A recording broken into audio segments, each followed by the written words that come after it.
अस्सलाम वालेकुम माई यूट्यूब फैमिली जी एनू खुश आमदीद कुकिंग विद नाजिम जी के चैनल ते अज ले आई हाँ मैं थोड़े वास्ते बड़ी ज़बरदस्त बीफ की कढ़ाई बीफ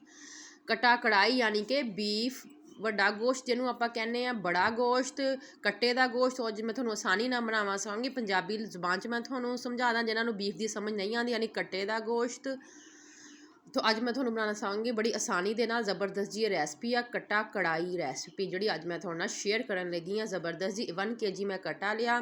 तो हुण मैं ले 3 अदद मैं प्याज कटिंग करके रखे सी अदरक लहसुन टमाटर इन्हों मैं चंगी तरह धो के रखा होया सी इन्हों मैं कर लाँगी ग्राइंडर डाल के तुसीं कर लेना ग्राइंड प्याज तुसीं बिल्कुल ग्राइंड नहीं करने हुण मैं लवांगी प्रेशर कुकर के अंदर मैं डालांगी प्याज सब तो पहले आप प्याज डालने फिर डालांगे आप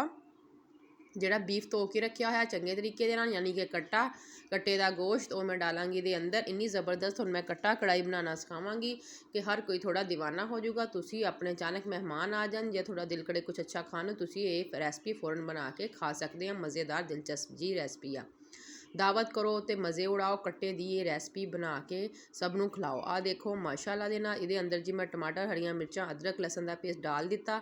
तो हुण इहदे अंदर मैं डालिया तकरीबन 1 गिलास पानी का ज़्यादा पानी नहीं डालना अगर तुसीं ज़्यादा पानी डाल दोगे तो पानी खुश्क करना दोबारा जदों तुसीं वेट बीफ गल जूगा तो खुश्क करने में बहुत ज़्यादा टाइम लगूगा पानी तुसीं मुनासिब तो पूरा डालना सब तो पहले मैं इहदे अंदर डाली 1 चम्मच हल्दी का हल्दी लाजमी आ मस्ट हर चीज़ के अंदर तो 1 चम्मच मैं डालिया नमक का तो हुण मैं डाल रही हाँ ये अंदर कढ़ाई गोश्त मसाला किसी भी कंपनी अच्छी तो तुसीं लै सकते हैं नेशनल लै सकते हैं आ देखो माशाल्लाह दे नाल कितना ज़बरदस्त सारिया चीज़ों आप पहले चंगे तरीके मिक्स करना वा इदा ही नहीं कि उपर डाल के मसाले तुसीं छोड़ के तो वेट चला देना वा पहले तुसीं सारे मसालों चंगे तरीके मिक्स करोगे अगर तुसीं मसालों चंगे तरीके मिक्स करोगे तो थोड़े गोश्त के अंदर तक मसाले चंगी तरह चले जाएंगे पकते अगर तुसीं नहीं मिक्स करोगे उपर मसाले रह जाएंगे मारिया टिप्पां तो छोटी टिप्पां लाजमी गौर ना देखा करो फिर थोड़ी रेसिपी बिल्कुल परफेक्ट तो मज़ेदार बनूगी हुण मैं जी कर दांगी प्रेशर कुकर को बंद तो वेट लगा देंगी तकरीबन 15 मिनट का कि ये बीफ का गोश्त है गले में तकरीबन 15 मिनट आराम ना आसानी लग जाते फिर अच्छे तरीके गल जाता वा अगर तुसीं घट वेट लगाओगे तो बोटियां हमेशा खड़ियां रहनियां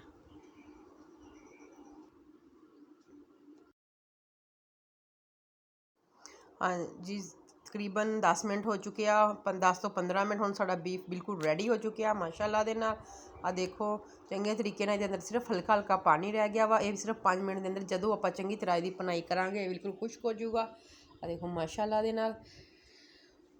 तुसी वीडियो एंड तक फुल वॉच लाजमी करिया करो तो थोड़ी रेसिपी समझ नहीं आऊगी आ देखो हुण मैं डाल रही हूँ अंदर घी का इस्तेमाल मैं कर रही हूँ तुसी कुकिंग ऑयल का भी इस्तेमाल कर सकते हो लेकिन ज़्यादा बेस्ट आ तुसी घी का इस्तेमाल करो इन्हां दा टेस्ट बहुत ज़बरदस्त है जायका बड़ा ज़बरदस्त आंदा वा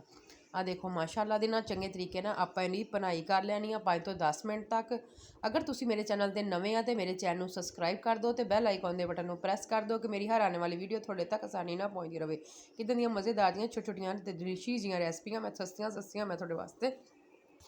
लैके आंदी रवां दावत दे मज़े उड़ाओ जो तुसीं कट्टे का एक गोश्त इस तरीके बनाओगे हर कोई उंगलियां चढ़ा रहूगा हर कोई थोड़ी तारीफ किए बगैर नहीं रह सकूगा इन्नी ज़बरदस्त एक कट्टा कढ़ाई तैयार होगी बगैर स्मैल तो अक्सर लोग गोश्त तैयार करते हैं अंदर स्मैल आना शुरू हो जाती है और स्मैल आती रहती है चंगे तरीके भुनाई नहीं करते जिन्ना चिर तुम चंगे तरीके भुनाई नहीं करोगे तो अंदरों स्मैल नहीं खत्म होगी तुसी सब तो पहले इहदा सीक्रेट दी यही गल है कि तुसी दी भुनाई अच्छे तरीके करनी है बिल्कुल स्मैल नहीं आनी चाहिए नहीं तो साडा चिकन होवे बीफ होवे मटन होवे चंगी तरीके जदों तक दी भुनाई ना होवे साडा खाण नूं बिल्कुल दिल नहीं करूगा ਉਹਦੇ अंदर लाजमी स्मैल आऊगी आ देखो भुनाई साड़ी हो चुकी है बोटियां अलहदा हो गई तो मसाला अलहदा हो गया भुनाई तो बाद असीं हल्का जिहा दे अंदर पानी का टच देवांगे तो पानी डालण तो बाद थोड़ा जिहा पकूगा कि हल्की जी ग्रेवी दी तैयार करांगे कढ़ाई गोश्त दी कट्टा कढ़ाई गोश्त बनाने का आसान जिहा तरीका मैं थोड़ा शेयर कर लगी हाँ देखो 1 kg एक गोश्त है 1 किलो यानी तकरीबन थोड़े घर मेहमान आन 8 तो 10 आराम है थोड़े मेहमानों ये पूरा आ सकता वा हल्की जी ग्रेवी तुसीं भी अंदर बनानी है तकरीबन 5 मिनट तक तुसीं इनू ਇਹਦੇ ਅੱਗ ਦੇ ਉੱਤੇ ਪਿਆ ਰਹਿਣ ਦੇਣਾ ਵਾ ਪੱਕ ਕੇ ਇਹ ਮਾਸ਼ਾਅੱਲਾ ਬਿਲਕੁਲ ਗ੍ਰੇਵੀ ਦੀ ਤਿਆਰ ਹੋ ਜੂਗੀ ਅੱਛੇ ਤਰੀਕੇ ਦੇ ਨਾਲ वीडियो एंड तक फुल वॉच लाजमी करा करो नहीं तो थोड़ा रेसिपी समझ नहीं आऊगी देखो माशाल्लाह दे नाल पकना शुरू हो जाऊगा असी इनू तकरीबन 5 मिनट तो ज़्यादा नहीं पकाना नहीं तो मसाला साडा सारा खुश्क हो जाऊगा चंगे तरीके नाल मिक्स करने तो बाद फिर तुसी ਇਹਦੇ ਥੱਲੇ ਅੱਗ ਜਲਾਣੀ ਆ, ਨਹੀਂ ਤਾਂ ਨੀਚੇ ਲੱਗ ਜੂਗਾ। ਦੇਖੋ ਮਾਸ਼ਾਅੱਲਾ ਸਾਡੀ ਕੱਟਾ ਕੜਾਈ ਬਿਲਕੁਲ ਤਿਆਰ ਹੋ ਚੁੱਕੀ ਆ ਤੁਹਾਡੇ ਸਾਹਮਣੇ। ਮਾਸ਼ਾਅੱਲਾ ਪਰਫੈਕਟ ਕੱਟਾ ਕੜਾਈ। ਨਾਲ ਤੁਸੀਂ ਬੰਦ ਗੋਭੀ ਦਾ ਸਲਾਦ ਬਣਾਓ ਅਤੇ ਨਾਲ ਖੀਰਿਆਂ ਦਾ, ਅਤੇ ਮਜ਼ੇਦਾਰ ਜੀ ਤੁਹਾਡੀ ਰੈਸਪੀ ਬਣੂਗੀ। ਅਤੇ ਖਾ ਕੇ